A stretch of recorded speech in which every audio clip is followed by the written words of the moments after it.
There have been a lot of DC animated movies released in 2018, some good, some not so good.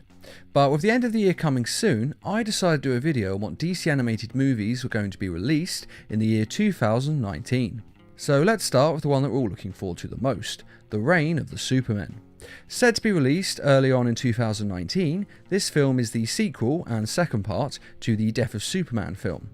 Now obviously in the first film, Superman died, and since then Superboy, Steel, Cyborg Superman and the Eradicator have emerged on the scene, and all of them are currently trying to fill the shoes of Superman.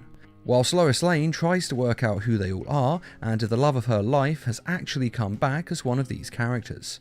What if one of them really is Clark, reborn? And for those of you who are unfamiliar with these characters, Superboy is a clone of Superman, with his real name being Connor Kent and his Kryptonian name being Kon-El. And though he is a clone, he normally doesn't have the full Superman powers, as he is also half human, with Lex Luthor as his human father. Superboy it's Superman if he'd been raised by the Kardashians. Steel is a man inspired by Superman to become a hero, and so he built himself an Iron Man style suit with Superman's logo. And his real name is Henry Irons, and he worked at Star Labs because he's a super genius. Dr. Irons is one of Star Labs' premier engineers. Cyborg Superman is Hank Henshaw, an astronaut who is mentioned in the first film, and gained the ability to control technology for a freak accident.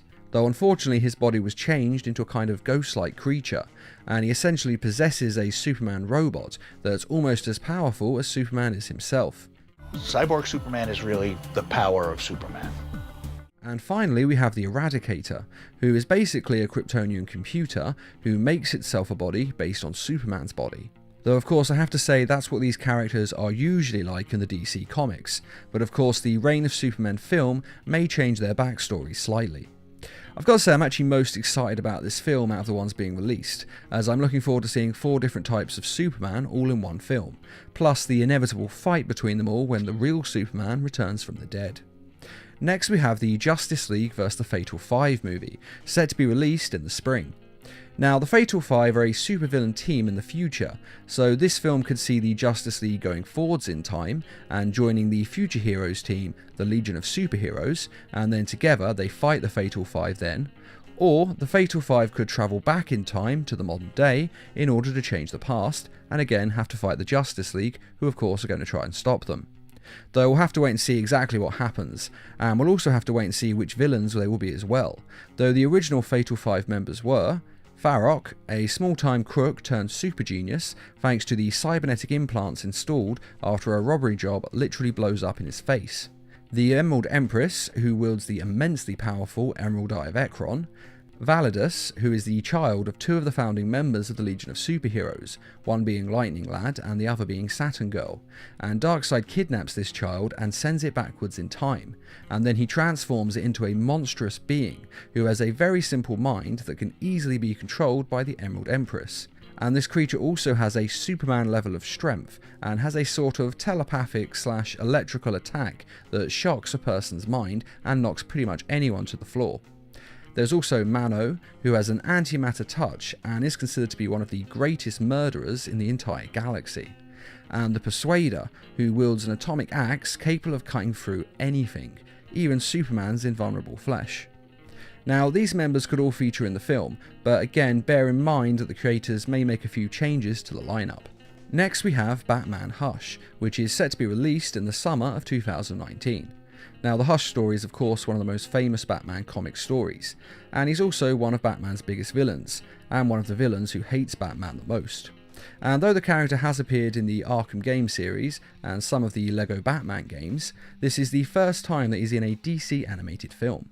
Now whether this film is set to be a New 52 movie or a DC original movie isn't quite clear, but since both Kevin Conroy and Mark Hamill have talked about being in the film as both Batman and the Joker respectively, it seems likely to be a DC original movie and separate to the New 52 movies.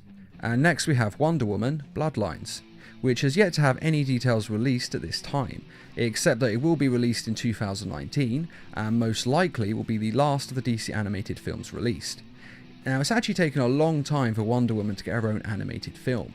In fact, she hasn't had any solo animated films since 2009's Wonder Woman, which is her origin film, and it's actually pretty good, and I never really understood why it didn't get a sequel. Apparently it had slow sales to begin with, but it has to date made over $8 million, which actually makes it one of the more successful animated DC films. So it does seem a little weird that they've waited this long, but I suppose it's taken Gal Gadot's success in the live action films for Warner Bros. To feel confident in doing another one, but better late than never, I suppose. Now, not a lot of information has been made available about this film, as there isn't actually a Wonder Woman's comic book story entitled Bloodlines. But going by the title, it's likely about Wonder Woman's family and her heritage, so hopefully we'll get a good look at the Greek gods and at Paradise Island. And finally, we have the Lego Movie 2, and though this isn't a typical DC animated movie, it does feature Batman and other DC characters, so I thought I'd mention it. And this film is set for an initial release on the 8th of February 2019. And I'm not really going to go into many details about this because who doesn't know about the Lego movies at this point? And that is all of the DC movies announced for 2019, though there will of course be one or two Lego DC animated movies as well, but sadly these have yet to be announced at the making of this video.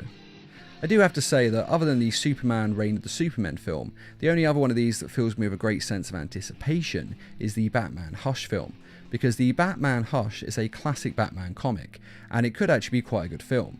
Though with that being said, there have been some rather good films made from these classic Batman stories, but there have also been rather disappointing films made from classic Batman stories, so I'm remaining cautiously optimistic.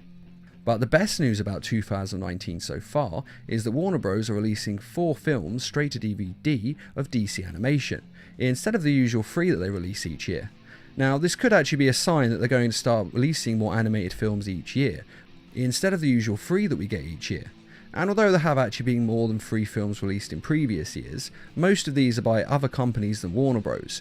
And it's only Warner Bros. That have kept up the DC original films and the New 52 films. So if they're actually increasing the amount of these they make each year, that could mean that more DC animated films are going to be made from here on. And hopefully these other films will explore other characters. Because if you look back historically for all the DC animated films we've had, they're all about Batman, Superman, or the Justice League. There are very few about anybody else. But what do you think of these films? Are you excited for any of them? And what other DC stories do you think should be turned into animated films? Be sure to let us know in the comments, and just like to say a quick thank you to those who made this video possible by donating to the Needle Mouse Productions page on Patreon. And as always, thanks for watching, and feel free to subscribe, share, like, and comment.